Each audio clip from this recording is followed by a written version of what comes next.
Sainte Marie, Maman bon Dieu, priez pour nous, Saint Michel, tout bon ange bon Dieu, priez pour nous, Saint Jean-Baptiste et Saint Joseph. priez pour nous, priez pour nous, priez pour nous. Bonjour à tous, bonnes frères, bonnes sœurs, Mauriciens, Mauriciennes d'ici et d'ailleurs. Merci encore une fois de venir rejoindre nous dans le programme Un Saint chaque jour. Dans ce programme-là, nous avons l'occasion de faire un peu connaissance avec bonnes saints, bonnes saintes qui l'Église invite nous pour célébrer chaque jour et aussi pour demander autres, prier pour nous et intercède pour nos familles. Aujourd'hui, l'Église invite nous pour célébrer mémoire Saint-Pierre Julien Aymar. Saint-Pierre Julien Aymar, patron, adorateur du Saint-Sacrement, patron tout le monde qui travaille pour revivre la dévotion eucharistique. Et nous profitons de l'occasion pour saluer Pierre, Julien Marie, Julienne Marie. Imagine un homme qui après un an de ministère actif, puis arrive à la veille sur la mort. Il est brisé physiquement, incompris, tout seul, isolé. Et ce jour-là, un prêtre venu apporter la communion. Pierre Julien, presque sans force, il a agenouillé, et il pleurait, et il dit « Voici mon amour, voici toute ma vie. » À travers sa mot simple, il révèle la source unique de sa passion, de son énergie, de ce combat. Et c'est quoi la source? C'est l'Eucharistie. C'est tout sur la vie qui résumait à travers ça. Un homme qui vient donner totalement à Jésus dans le Saint-Sacrement jusqu'au dernier souffle sur la vie. Pierre Julien Aymar fut né le 4 février 1811 en France, dans un contexte après la Révolution française. La France, à l'époque-là, est marquée par une tension entre l'Église et l'État. La foi catholique est blessée par la Révolution et la société est en mutation, en transformation. Son papa était un marchand d'huile d'olive. Il a grandi dans une piété marquée par la ferveur populaire. Depuis jeune, très jeune âge, il développe une immense dévotion pour la Vierge Marie et pour l'Eucharistie. Il rentre d'abord chez les pères maristes, puis après, en 1856, il fonde la Congrégation du Saint-Sacrement qui est consacrée à l'adoration perpétuelle de l'Eucharistie. Il est mort le 1er août 1868 en France, à la Mure, à 57 ans. Pierre Julien finit connaître la souffrance depuis 13 ans. Il perd du maman, il est encore dans 5 ans. Et ce désir pour une prêtre, tu rencontrais beaucoup d'obstacles. Premièrement, la pauvreté. Il disait interrompre ce séminaire parce que son papa refuse pour soutenir lui financièrement. Deuxièmement, sur la santé fragile. Les petits gars une migraine chronique. Imaginez un coup, tous les jours où lever avec un malade de la tête, une migraine qui n'a pas les fini. Et il souffert aussi une grande nervosité. Et plusieurs fois, il frôle l'amour. Et puis l'autre obstacle, c'est l'incompréhension qui tient autour de lui. Il n'a pas compris. Moi, tu dis à l'autre. D'abord, le temps il fait le prêtre, il rentre comme un mariste. Après, il est là, il fonde sa propre congrégation. Et là, il fait une reset. Il fait une soupçonne. Même, ce bon camarade qui se pose à lui, il commence à énormer toute l'eau, il commence à éloigner de lui. Alors, il fonde sa congrégation du Saint-Sacrement dans une société, contre la foi eucharistique, il ne rêve pas dit. Alors qu'il fait, il organise une procession de l'Eucharistie eucharistique dans Paris. Il organise une retraite pour une laïque, contre l'Eucharistie vient le centre même, le cœur même de la conversion. Et il fonde aussi les servantes du Saint-Sacrement, une branche féminine contemplative.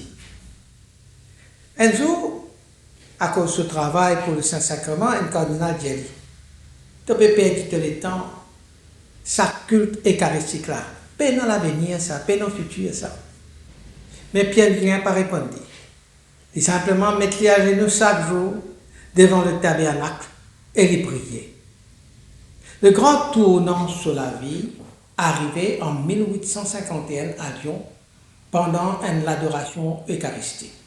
Parce que moi, je dis, depuis son enfance, il tient toujours une dévotion pour Marie et pour l'Eucharistie. Donc, il passe sur les temps devant le tabernacle souvent. Et là, il comprend avec une clarté surnaturelle que Jésus, dans l'Eucharistie, peut appeler à une mission nouvelle, rallume l'amour du Saint-Sacrement dans le monde.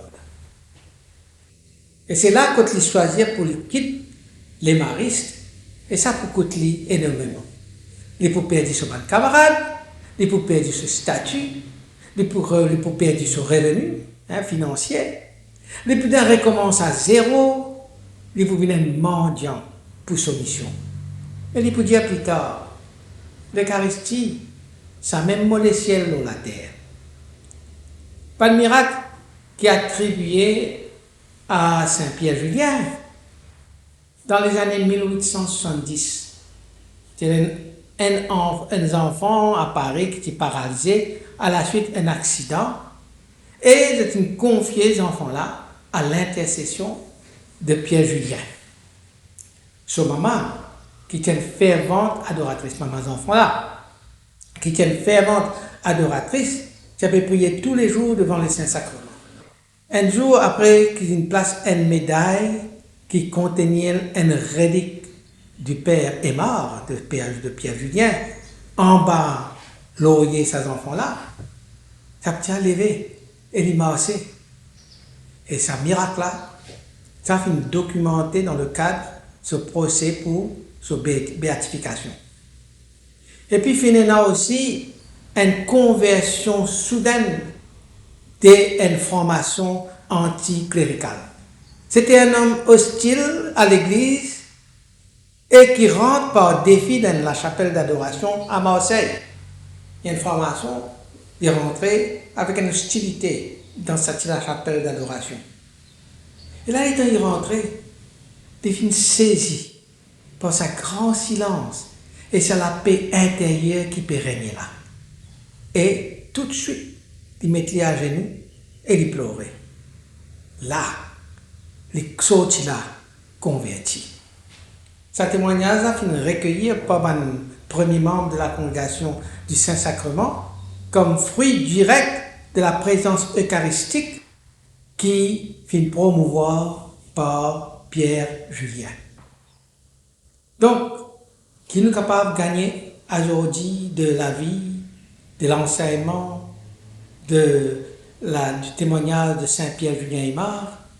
Donc, à l'heure, quand la présence réelle du Christ, parfois, nous oublie, nous banalise, parfois nous venons de la messe, parfois nous venons devant le Saint-Sacrement, nous ne pas réaliser à quel point le Christ est présent et il a envie qu'il nous reste dans cette présence-là.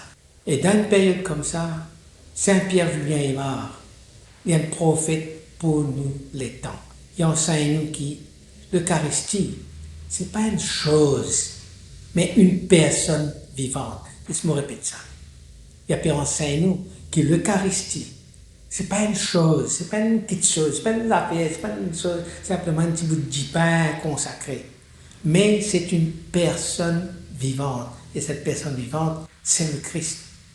Dans ce contexte-là, Saint-Pierre-Julien, lui, vient dire nous que l'adoration, il vient transformer nous intérieurement, même dans une bonne nuit spirituelle, même comme on dit, dans une ténèbres spirituelle. L'Eucharistie, c'est une source de paix, d'unité et de mission. Saint-Pierre-Julien est aussi un modèle pour un prêtre dans notre service eucharistique, un guide pour un laïc qui peut revivre la foi enracinée dans toute la vie, enracinée dans la vie du monde. L'Eucharistie, c'est Jésus passé, présent, futur. C'est tout Jésus. Ça, c'est une parole qu'il vient prononcer au cours d'une retraite en 1864 pour expliquer sa profondeur, sa mystère de l'Eucharistie là. Il peut aussi dire, ne faites jamais une adoration sans y gagner quelque chose pour votre âme.